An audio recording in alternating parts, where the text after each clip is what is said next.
tempat ya, karena itu bukan kosong, itu ada kegiatannya ya. Semua fungsi penggunaan lahan itu kan ada kegiatannya dan itu perlu direncanakan ya. Hutan terlantar, tanah terlantar itu semuanya masuk dalam proyek perencanaan.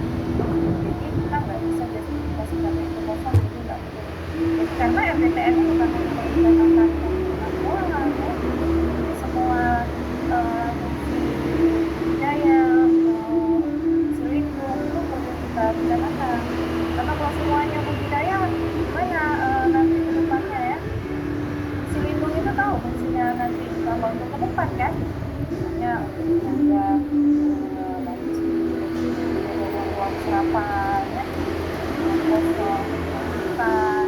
Itu semuanya kan perlu dihitung gitu supaya yang fungsi budidayanya nanti ke depannya tetap aman dan masih bisa berjalan. Itulah namanya sustainability ya. Kita harus seimbang antara kegiatan ekonomi, kegiatan sosial dan fungsi lingkungan itu juga harus seimbang dan gitu ya. Makanya ruang-ruang kosong itu perlu direncanakan, jangan nanti ini nggak kita rencanakan. Jadi ya itu bebas, nggak ada perencanaan ya suka di manusia nanti ke depan kita ya terus Dan sekarang ini boleh. ke depannya bolehnya apa, Dan sekarang ini boleh juga. disesuaikan dengan daya dukung dan daya tampung fisik dari lahan itu juga ya. Kemudian terus nih kita ngomong-ngomong doang nih. Halo? Nggak ada yang ditampilkan gitu? Belum siap? Untuk laporan kami masih kumpulin data foto-foto sama ini Ibu di satu drive supaya nggak pusing, tapi laporannya memang belum sampai di analisisnya. Ya, dia sebenarnya kan saya udah duga gitu kan pertemuan setelah survei ini masih jet lag ya istilahnya, belum kembali ke normal ya. Tapi harus segera saya bangunkan kalian ya, karena kalau ketemu yang di depan juga kayaknya masih kayak gini juga gitu kan. Makanya pertama saya sidak ya, saya bangun dan bisa ini kehidupan nyata ya, dengan masih santai-santai karena dikasih waktu lama supaya bisa analisisnya mantap. Nah, yang pertama yang harus kalian lakukan adalah kalian itu kan buat form ya, buat form observasi, form wawancara, form jawab ya. Jadi misalnya ada satu tabel kan yang panduan observasi kan sektor ini itu kalian jawab tuh, isi semuanya tuh dari data-data yang kalian sudah kumpulin, kasih sebelum nanti ke analisis yang diminta. Jadi kan kalian ada analisis nanti kan, analisis macam itu di laporan. Nah, sebenarnya kalian drafting itu data-data yang kalian tanyakan. Misalnya kalian ada review dokumen, buat tabel itu kalau mau rapi ya. Jadi nanti proses kalian nanti di lapangan pun nggak langsung ke laporan gitu. Laporan itu kan udah hasil informasi setelah diolah kan. Tapi proses mengolah dari data dasar ke analisis itu harus lagi dulu. Misalnya juga ini ditabulasi dulu, berhasil observasi yang terkait dengan kasus sosial budaya dan lain-lain, jawab semua pertanyaan-pertanyaan dan apa yang observasi, terus interview dari kelompok jadi itu rapi kan. Itu yang harusnya kalian sama saya. Mana dia tabelnya? Misalnya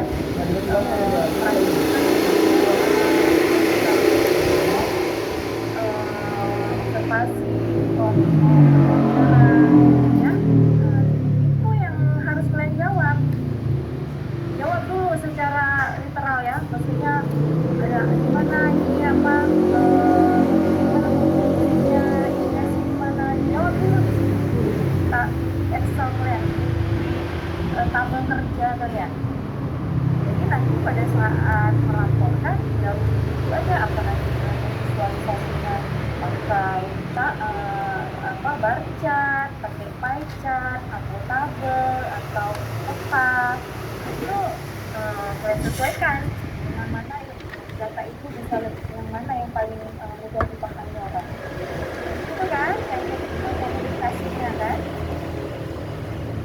Jadi sebenarnya kurang pikiran untuk data-data itu, karena itu nanti yang ditanyakan lagi. Kalau nggak, ngapain itu kita bahas kemarin pertanyaan-pertanyaan itu? Kalau nggak kita tuliskan jawabannya. Kan jawabannya kan ada dari berapa kampung kan? Jadi misalnya untuk pertanyaan seperti itu, air bersih.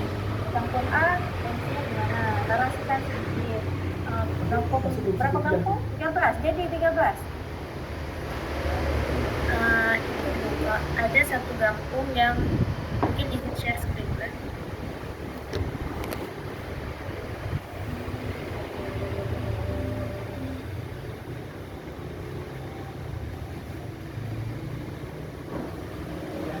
Ini Bu, yang Cotmanggi ini dia area terbangunnya hanya di sini, di pinggir paling ujung Bu. Nah, Kemarin orientasikan dulu yang kemarin kita jumpa Pak Sekretnya itu yang mana? Yang mana? Lek. Ya, ada yang lek ya. Lek. Lek. Yang Oh ini ya, jalan utamanya mana ini ya? Jalan utama yang putihnya kita dari bawah kan? iya, Kita dari bawah, terus mangginya agak ke atas lagi. ya Cotmanggi ke atas lagi. Sampai apa dia? Di Cotmanggi ini kalau kami lihat juga kemarin ternyata area terbangunnya cuman di sini Bu, ujung ini sekecil ini. Dan kalau pertimbangan kami kemarin dengar Pak Putra potong aja yang area terbangun, kami jadi pertimbangin Cotmanggi ini apakah diambil atau tidak. Tapi kalau dari saran dari Ibu tadi, kalau memang dia juga ada fungsinya, Ada cek lagi luasannya, luasan iritasinya. harusnya Cukup nggak? Lebih nggak dari 2.500? khusus Cotmanggi atau gimana? Enggak, kalau misalnya kita masukkan Cotmanggi ini ke dalam WP, lebih dari 2.500 kok. Kalau WP-nya sesuai administrasi memang 5.000. Maka Pak Putra suruh sesuaikan. Sesuaikan kok. 2.500 jadinya. Pak Putra sesuaikan arahnya di sekitar sini aja Bu. Tapi nggak ada harus kurang 2.000 kok 2.500. Nah, kalau kan di sepanjang jalan berarti kan utama. Nah, kalau kita masukkan Cotmanggi, dia kan kayak sendiri nih di sini, kayak outlier gitu kan. Nah, jadi kalau kita masukkan satu batasan biasa dia, takutnya ini kan terlalu luas ya, melebihi 1.500. Ya memang harusnya terlalu luas Bu, itu 2.500 dari 2.500. Nah, jadi nanti rencananya gimana nih? Masing-masing desa ini terpotong semua. Kalau itu kan gimana Bu? Jadi misalnya kalian mau buat dasar delineasinya nih fokusnya sepanjang jalan utama kan? Jadi misalnya gini, le itu kan ke kiri gitu kan, ke kirinya tuh kan kosong kan, perkebunan, terus kampung baru gitu juga, Manggi gitu juga, terus Tamping yang agak Tamping gitu juga kan, dan Manggi lebih. Nah apakah nanti kalian kalau nggak berdasarkan administrasi, berarti kalian potong semua nih, desanya nggak penuh semua. Rencana awalnya gitu Bu, kalau memang harus di area kebangunan. Nah, kalau itu nanti tanya sama Pak Putra ya, apa maksud Pak Putra, gimana maksud Pak Putra potong itu, ya? Karena kalau kemarin kalian koordinasi berdasarkan administrasi kan memang sampai 5.000 ya, jadi 2 kali lipat dari norma DPR ya. Jadi kalian nggak ini nih, nggak survei kecocokan ini nih. Survei observasi ada, Tapi nggak ada tapi nggak sampai minta RPJMD-nya. Jadi tetap 13 berarti ya yang kalian observasi ya. Iya. Terus apa lagi tadi? Kita mau bahas apa tadi kok saya lagi? Perangkat survei. Perangkat survei itu. Jadi untuk internal kelompok itu harus kalian rapiin ya, bagi kelompok misalnya Gizi jawab yang mana, gampang ini dirapiin di tabel itu akan menjadi tabel kerja yang agak worksheet yang agak detail gitu ya, buat itu. Jadi nanti mudah kalian analisis gitu. Data-datanya tuh lengkap, nggak tersebar, masih ada di laporan semua, nggak main comot-comot gitu kan, tapi lengkapi sesuai dengan apa yang kalian observasi, apa yang kalian tanyakan di form itu yang harusnya kalian perlihatkan ya kepada pembimbing. Nah, itu belum berarti ya. Jadi minggu depan kalian sebenarnya studionya online ya, nggak ada yang memang kerja di studio. Nggak ada. Jadi nggak ada dijadwalkan kerja di studio. Enggak, pertemuan studi juga online. Pertemuan studio juga online ya. Jadi kan minggu depan kita jadwalkan kita ketemu langsung, kalian print ya, print peta delineasi, ada 2 lah ya, peta satelitnya dan untuk melihat sistemnya, sama peta administrasi yang bisa kita coret-coret lah ya. Bisa A3 boleh, jangan A4 ya, A3 ya. Bagusnya sih A1 ya, kita kan mahal ya. A1 itu kalau di studio PWK universitas lain itu kan memang studio kita belum ideal ya, jadi kita tuh ditempel, jadi tuh dia masing-masing kalian tuh berdiskusi gitu di dinding itu ya.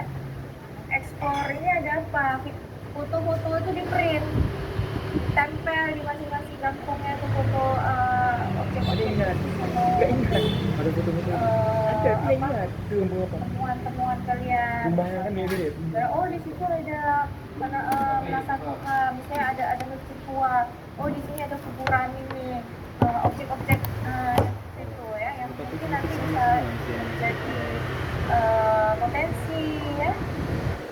Jadi di situ di dinding itu kalian mengekspor, jadi studio itu kerjanya mengekspor itu sambil duduk berdiskusi. Nah, walaupun sekarang online bisa juga, tapi kan beda ya, beda sense-nya, beda vibes-nya ya. Jadi ketemu langsung tuh kita lebih enak berdiskusinya kan sebenarnya.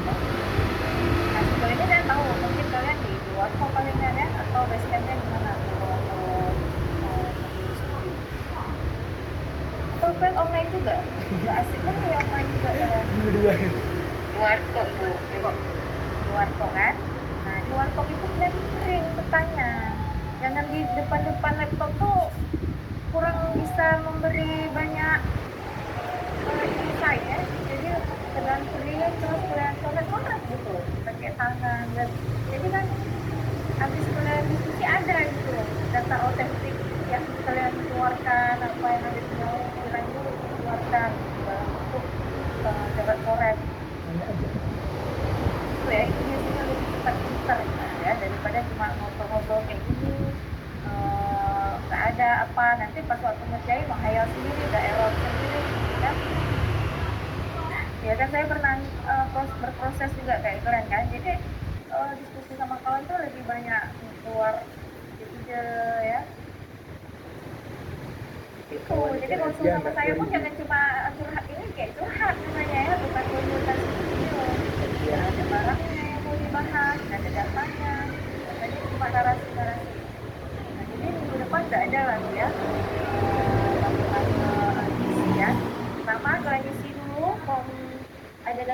kalian raw data kalian itu, raw datanya di tabel Excel misalnya. Kalian bisa rapiin, dan masuk-masukkan jawaban-jawaban dari pertanyaan. Terus dari data itu baru divisualisasikan. Jadi informasi yang harus kalian sampaikan. Misalnya kayak itu kan masih dalam bentuk tabel ya. Tapi bagaimana cara memvisualisasikan supaya dia jadi informasi yang mudah dipahami? Apakah mau kalian tampilkan dalam bentuk grafik-grafik misalnya grafik membuat atau mau dalam bentuk di peta GIS juga bisa juga kan, cara menampilkan data-data statistik itu kan. Terus nanti data-data hasil interview, gimana cara mau apa bentuk poin-poin atau narasi atau apa. Nah itu di ekspor dulu, divisualisasikan dulu, baru kita bisa analisis. Kalau kita tuh udah tahu, oh bentuknya seperti ini, polanya seperti ini ya. Kalau masih bentuk tabel, bentuk fotokopi, yang gimana kita mau terpikir ya, nggak kebaca dalam otak. Ini kan kalau udah divisualisasikan, apalagi dalam bentuk spasial, lebih mudah kita bisa, oh ini akan kelihatan ya ini kan. Jadi kita bisa menyambung tuh dot-dot itu. Informasi yang bisa kita sambung, kita langsung punya informasi baru kan. Oh ini depannya bagus, ada hubungan antara ini dan ini, antara fisik dengan sosialnya ada hubungan. Kenapa kondisi sosialnya seperti ini? Oh karena ini fisiknya yang menghambat, atau oh karena potensi ini. Nah hal-hal itu kan setelah data itu divisualisasikan dengan baik, baru bisa kita lihat ya, baru caranya benar gitu ya. Ini semuanya udah hadir ya, siapa aja yang hadir semua ya. Kemudian apa lagi terkait tema kan ada bicaranya harusnya emang ada tema, tapi ternyata tema itu maksudnya dianalisis aja. Nah pembahasan tema itu kan ini full isinya tuh analisis Bu. Pembahasan terkait temanya itu di bagian mana? Tema itu biasanya ada di konsep ya. Setelah analisis, dia gini. Di bab analisis itu kan per bab itu kan kita tampilkan data dulu, terus kita analisis bisa dengan kuantitatif atau kualitatif ya kan, keluarkan hasilnya kan, apa dalam bentuk tabel yang pokoknya visualisasi statistik gimana ya kan. Nah, kita tampilkan dulu, terus setelah itu kita bahas, kita usulkan misalnya ini kondisi apa yang kalian tangkap gitu, yang bisa misalnya kondisinya mayoritas dari luas lahan aja lah misalnya contohnya ya. Luas lahan di situ pemukiman sekian, perdagangan jasa sekian, kan udah kalian tampilkan kan. Nah, kemudian yang paling dominan mana? Biasanya kalau kita lihat data itu kan yang paling dominan, yang paling minimal maksimal modus kan. Kalau statistik deskriptif kita udah belajar waktu MAP. Yang pertama kali kalau kuantitatif itu kan deskriptif dulu. Deskriptif itu kan melihat rata-rata, minimal, maksimal, modus, ya apalagi standar deviation kan. Nah, kita kan lihat nih pola-pola itu di dalam data-data yang kalian dapat.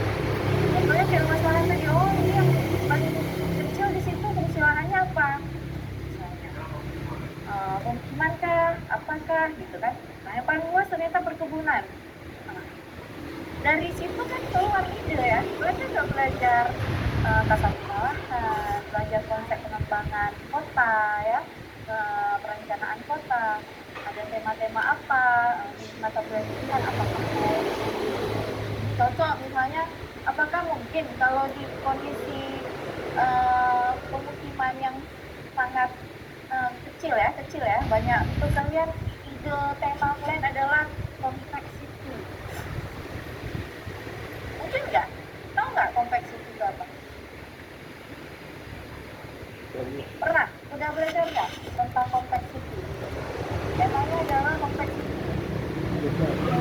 padat dan ini kan nggak mungkin.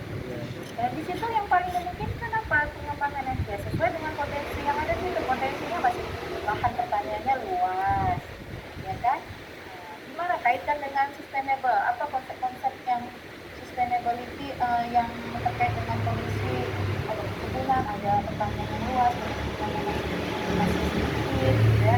Terus kaitkan juga dengan sosial masyarakatnya. Contoh misalnya kayak perencanaan desa yang lalu ya di kelompok saya itu mereka itu potensinya apa ya, nggak ada sumber daya alamnya. Kalau ini kan kalau kalian kan lebih banyak sumber daya alam ya potensinya ya, lahan kan sumber daya alam ya. Kalau mereka lebih banyak potensinya sumber daya manusia, misalnya banyak yang ada yang kuliah, manusianya ada kuliah, ada yang udah S2, itu ada yang punya keahlian apa macam-macam. Dan terus ada kegiatan sosial masyarakatnya masih ada. Berarti kan konsep apa ya yang di situ? Mereka mengembangkan konsep modal sosial, mengangkat konsep modal sosial temanya kan. Kalau jadi tema itu kita sesuaikan dengan kondisi existing dulu. Kondisi existing, apa potensi yang ada di situ, apa kendala yang ada di situ. Terus kita baca di literatur. Contoh studi kasus di tempat lain yang punya karakteristik yang hampir mirip dengan kondisi WP kalian, itu yang sudah berhasil dikembangkan itu contohnya seperti apa? Misalnya kayak di Cina itu ya, dia banyak dia mengembangkan kota dengan Stone City ya. Stone City itu dia banyak buat titik resapan, jadi kayak spong. Itu kan spong. Apa istilahnya bahasa Indonesia spong itu? Rongga-rongga itu ya. Yang berongga apa? Pokok. Karang ya, yang berongga gitu kan. Jadi dia bergerak gitu. Spong itu kan ada air bisa diserap, bisa disimpan ya. Itu ide-ide inovatif planner ya, gitu kan. Nah, itu dari mana kita bisa inspirasi itu dari membaca literatur, contoh-contoh kasus-kasus di tempat lain, bagaimana mereka mengembangkan kawasan perkotaannya dengan kondisi kelebihan dan kekurangannya. Jadi tema itu muncul dari situ, dari kondisi fisik, kondisi sosial masyarakat yang ada itu contohnya bermanfaat apa agropolitan, apa mungkin dengan temanya Ninapolitan gitu. Kenapa nggak mungkin? Kan ada danau, ada nelayan. Emang ada danau, nelayan, tapi untuk hasilnya itu kurang, Bu. Mereka lebih ke sawitnya. Kan bahkan itu nggak menjadi potensi ya untuk dikembangkan. Dan ada bayangan kalian apa contohnya? Kalau agroindustri mungkin bisa. Agroindustri, agro oke, karena itu banyak pertanian ya. Siapa? Memungkinkan nggak itu ada industri? Mungkin agronya ini lebih ke sawitnya, Bu. Industri sawitnya, karena mereka berdasarkan hasil wawancara mereka tidak mengolah di kecamatan tersebut. Kalau mereka mengolah, mereka harus ke kecamatan sebelah, jadi di situ cuma ada airnya. Kita mau pada di situ ada pengolahan, ada macam yang lain. Nah, ada kembali cek sumber daya yang lainnya. Jadi kan tadi ada satu dari segi lahan dominan agro, terus dikombin kan dengan misalnya SDM. SDM-nya ada nggak mensupport agroindustri ini? Terus dari segi finansial, hukum itu saya untuk agroindustri itu kan perlu investasi ya, perlu tenaga kerja ya kan. Kalau di sini ada produsen di situ yang kerjanya ada produsen ya, produsennya. Itu nanti ada tenaga kerjanya, terus pasarnya kemana? Seperti itu ya, maksudnya cara berpikirnya. mensupport sistemnya. Ya, jadi yang mensupport itu nanti kalian kan mau mengembangkan misalnya dalam 20 tahun ke depan Pulang ini kita kembangkan menjadi kawasan agroindustri. Ya. Jadi kan dasarnya apa? Kan hanya karena dia punya lahan yang luas untuk pertanian, perkebunan. Kurang kurang kurang kurang apa? Kurang kuat ya. Perlu didukung dengan sumber daya manusianya, sumber daya keuangannya, sumber ya pelajarin tuh agroindustri itu syarat-syaratnya apa aja cara-cara untuk mengembangkan agroindustri itu bagaimana ke depannya 20 tahun ke depan itu bisa jadi apa itu caranya tahunya dari mana belajar kan kasus di tempat-tempat lain bagaimana orang mengembangkan teknologinya ya penerapannya aplikasinya gimana boleh itu udah banyak kalau agroindustri ya yang lebih keren kalau kita tuh punya jargon sendiri ya